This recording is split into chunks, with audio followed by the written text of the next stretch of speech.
সকাল হতেই বললাম মাছের ডিম নিয়ে এসো, অনেকদিন খাওয়া হয় না, আজকে একটু মাছের ডিম নিয়ে এসো। ও মা, দেখি এ তো ডিম শুদ্ধ মাছই চলে এসেছে। আবার কি মাছ দেখুন, টাংরা মাছ, একদম টাটকা তাজা টাংরা মাছ, একদম চকচক করছে। কিন্তু এই মাছ খেতে দারুণ, আবার ডিম আছে। একটু বাছতে অসুবিধা, তিনটে কাঁটা কাটতেই অনেক সময় চলে যাবে। আবার কি দেখুন, এর সাথে এসেছে আবার ছোট্ট ছোট্ট চুনো মাছ, এটাও কিন্তু খেতে দারুণ। এইসব মাছ কিন্তু টপ করে পাওয়া যায় না। এই যে টাংরা মাছগুলো, এগুলো আবার 800 টাকা কিলো। যা হোক, দাম যেমনই হোক, খেতে কিন্তু দারুণ। নুন হলুদ মাখিয়ে দিলাম। ট্যাংরা মাছগুলো কিন্তু রগড়ে রগড়ে ভালো করে ধুয়েছি, নাহলে ফুটবে। দুটো মাছই নুন হলুদ লাগিয়ে দিলাম। চুনো মাছগুলো আজকে করব না, চুনো মাছগুলো ফ্রিজে রেখে দেবো। মশলাপাতি রেডি করে নিয়েছি, মাছও নিয়ে চলে এসেছি। তেল গরম হয়ে গেছে, এবার মাছগুলো প্রথমে ভেজে নেব। একদিকে রান্না হচ্ছে, এদিকে মাছগুলো ভাজছি। একটা করে মাছ দিচ্ছি আর সরে যাচ্ছি, যা ফুটছে না, চিরবির করছে। প্রথমটা একটু ফুটবে, তারপরে আর ফুটবে না। এর পেটে ডিমও যে আছে। এই প্রথম ব্যাচটা মাছ ভাজা হয়ে গেল, বাকি মাছগুলোও কিন্তু ভেজে নেব। ওদিকে আমি মশলাপাতিগুলো রেডি করছি।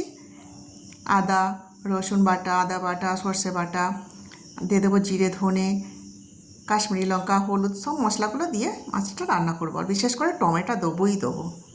সব মাছ ভাজা হয়ে গেছে, এই দেখুন সব মশলা রেডি করে নিয়েছি।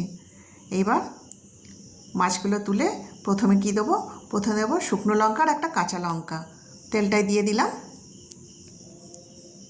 এবার দিয়ে দিলাম টমেটোটা ভাজা হলে তারপরে মশলাপাতি দেবো। একটু ভাজা হয়ে গেছে, দিয়ে দিলাম রসুন বাটা, আদা বাটা। এইরকম টাংরা মাছ যখন নদীতে, নদী নয় খালি বিলে, তখন ছোটোবেলায় ধরতাম, এই কাঁটাটা যখন মারতো না, যা যন্ত্রণা হতো। এই যে এখানে দিয়ে দিলাম কাশ্মীরি লঙ্কা, লঙ্কা গুঁড়ো, হলুদ গুঁড়ো, জিরে ধনে সব দিয়ে দিয়েছি। সর্ষেটা বাদে, সর্ষেটা লাস্টে দেবো। সব মশলা কষা হচ্ছে, এবার সর্ষেটা দেবো। সর্ষেটা একদম অল্প নাড়াচাড়া করে জল দিয়ে দেবো। মশলা কষা হয়ে গেছে, এবার জল দিয়ে দেবো।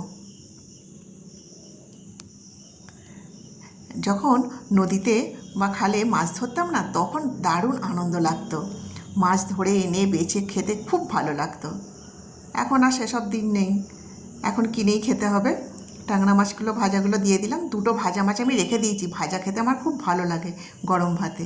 মাছের ঝাল কথা বলতে বলতে গল্প করতে করতে রেডি হয়ে গেল, কিন্তু এবার নামিয়ে নিলাম। এবার আমার রান্না ওদিকে রেডি হয়ে গেছে।